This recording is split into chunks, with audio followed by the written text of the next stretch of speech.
Pozdrav svima, dobrodošli na moj kanal i u moj novi video u kojem ću vam pokazati kako možete kod kuće sami napraviti sushi i kineski wok, a povodom jedne kineske večere koju sam radila za svoje prijatelje.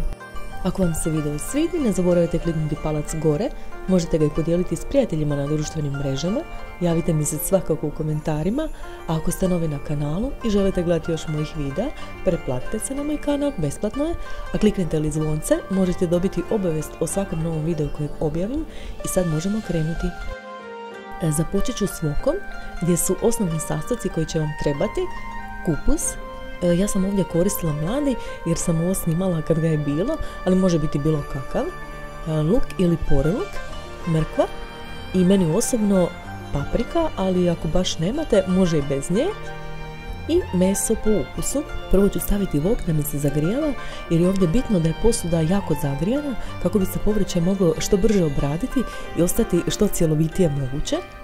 Ja imam željezni wok pa ga moram duže zagrijavati, neki drugi neće biti potrebno baš toliko. Također sam stavila da se kuha i voda za tjesteninu i krenula pripremati sastojke, što je kod ovog jela najveći dio posla, svo to rezuckanje. Od mesa možete koristiti koje god vam se sviđa, svinjetinu, teletinu ili piletinu kao ja ovdje, jer jedino do piletine domaće mogu doći, a i zbog toga što je najbrža za obradu. Narezat ću je na trakice, što tanje moguće, s tim da naravno imamo na umu da će se meso stisnuti, pa opet da ne budu pretanke. Popržit ću ih na zagrijanom ulju i ostaviti da se malo pirijaju dok narežem povrće.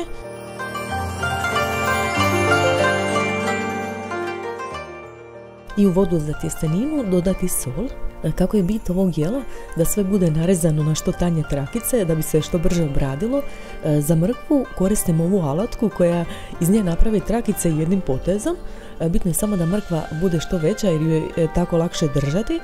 Ja sam ovu svoju kupila preko interneta, ali vjerujem da ima za kupiti i u kineskim dućanima i nije skupa. Kupus se naravno već reže u trakicama, tko ima još lakše s ribežom, a isto i luk.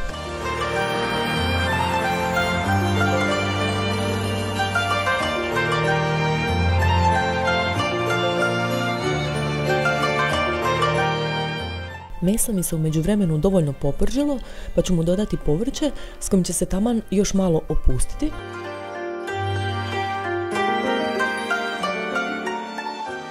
Povrće dobro izmiješam, međusobno i s mesom, što ga već samo po sebi obrađuje s obzirom na vrući wok, ali ću mu dodati nekoliko žlica vruće vode od tjestenine da se ne sasuši previše, a opet ne previše, da se povrće ne skuha nego ostane fino al dente. Za wok je također neophodno koristiti neku kinesku tjesteninu, bilo ove rezance od riđenog brašna koji se zovu stakleni jer baš i jesu prozirno staklasti, bilo kineske rezance s pšeničnim brašnom i jajima. Kuhaju se kao obična tjestenina u zagrijanoj slanoj vodi, samo puno kraće, ali i to ovisi o ukusu. Ja volim da su mi al dente pa ih samo kratko prokuham, ali ako volite kuhanije, možete ugasiti vatru i ostaviti ih poklopljene na nekoliko minuta.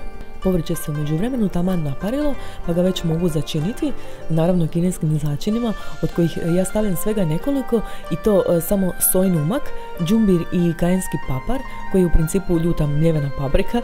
Ne koristim mješavine jer u njima ne volim sve začine, ali ako niste toliko izbirljivi, svakako bi vam preporučila upravo njih. A meni je ova kombinacija dovoljna da mi voku da onaj egzotični štih. Sve skupa dobro izmiješam i povrće je zapravo gotovo, pa mu je samo još potrebno dodati procijeđene rezance koje ne perem nego ih samo bučnem u povrće i to je to.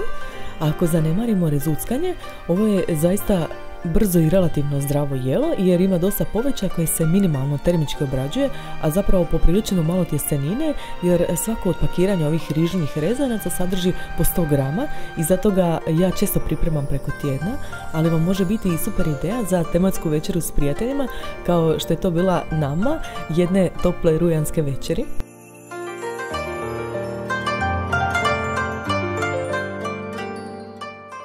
Kod sušija je najbitnije dobro pripremiti rižu.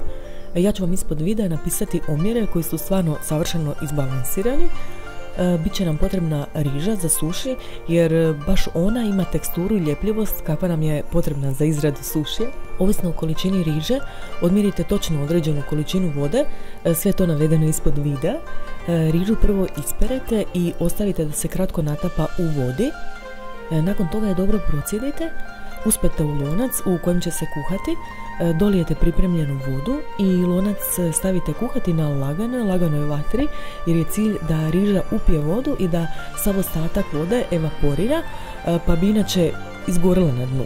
Kad je sva voda isparila, riža je gotova, pa ju ostavite poklopljenu u loncu da se malo ohladi dok pripremate drugi najvažniji dio koji će riži dati onaj karakterističan okus sušije.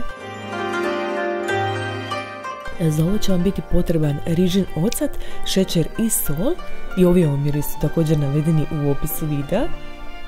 Sve ove neobične sastojke koje ovdje spominjem možete kupiti u prehrambenim dućanima na odjelu za baš takve neobične kuhinje, na primjer kineska, meksička, a ako možda imate u blizini kakav azijski dućan, to bi bila najjeftinija varijanta. U skladu s količinom riže koju kuhate, odmjerite količinu šećera, soli i rižinog octa, sve zajedno pomiješajte i miješajte dok se šećer i sol u potpunosti ne rastope.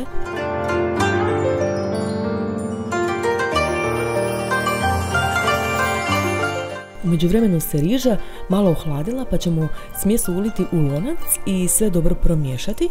Riža je u ovoj fazi još malo topla, ali će se potpuno ohladiti dok pripremimo sastojke s kojima ćemo puniti suši. To mogu biti zaista najrazniji sastojci, ovisno o vašem ukusu.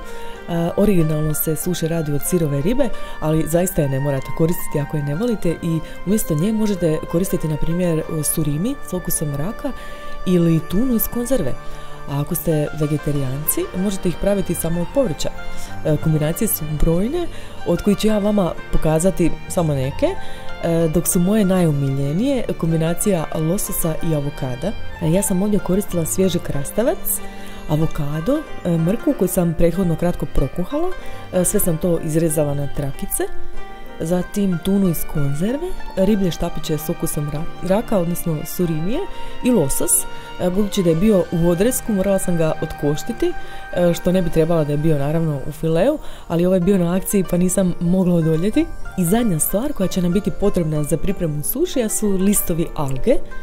Suši se doduše može raditi i bez njih, ali ih je onda teže motati, a i mislim da bi im nedostajao još taj dijelić tog karakterističnog okusa. To su vrlo tanki, ali čvrsti listići koji se u dodiru s vodom lako otapaju, što nam je bitno za povezivanje, pa je pored sebe dobro imati i izdjelicu s vodom. Na svaki listić je potrebno rasprostraniti tanki sloj riže, što bliže rubovima, ali pazeći da na gornjem kraju ostane malo mjesta kako bi se suši mogao zatvoriti.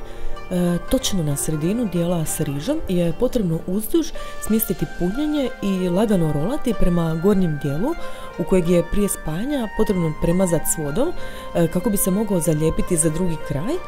Možda će ga biti potrebno nekoliko puta premazati dok se alga ne otopi dovoljno da bi se potpuno povezala. I to je u principu to. Sad se samo preostaje igrati s kombinacijama punjenja. Svoju najdražu kombinaciju lososa i avokada sam već napravila.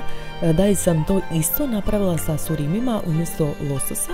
U sljedećoj vegetarijanskoj varijanti sam posula malo crnog sezama koji ne samo da daje okus, već je i vrlo dekorativan.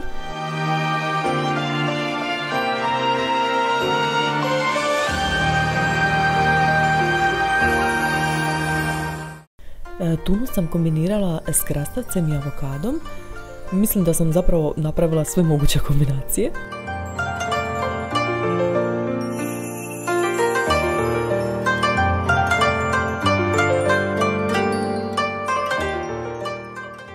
I zadnji korak koji nam je potreban da dobijemo te male slatke okruglice je da rolu izrežemo s oštrim nožem naravno, kao i obično, i ovdje se okrajak, neću reći baca jer ga ja pojedem, ali svakako je reprezentativna tek sljedeća kriška. I evo nam sušija. Meni oni tako slatko izgledaju, a taj okus vjerujem nekome paše ili ne paše. Ja sam srećom jedna od ovih prvih. Zapravo nam je preostalo još u posluživanje jer to ipak zaokružuje cijelu priču. Ja ga naime volim poslužiti sa soja umakom i wasabijem. On je doduše za hrabre jer je to zapravo kineski hren koji je puno ljući od našeg. Naravno, ne morate ih jesti sa štapićima, ali meni oni upotpunjuju cijeli ovaj slatki mali ritual.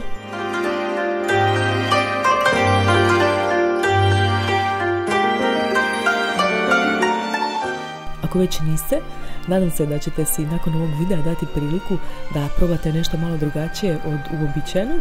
Naši prijatelji su potvrdili kvalitetu ovog recepta, a ja vas do sljedećeg videa puno pozdravljam, pa se vidimo. Bok!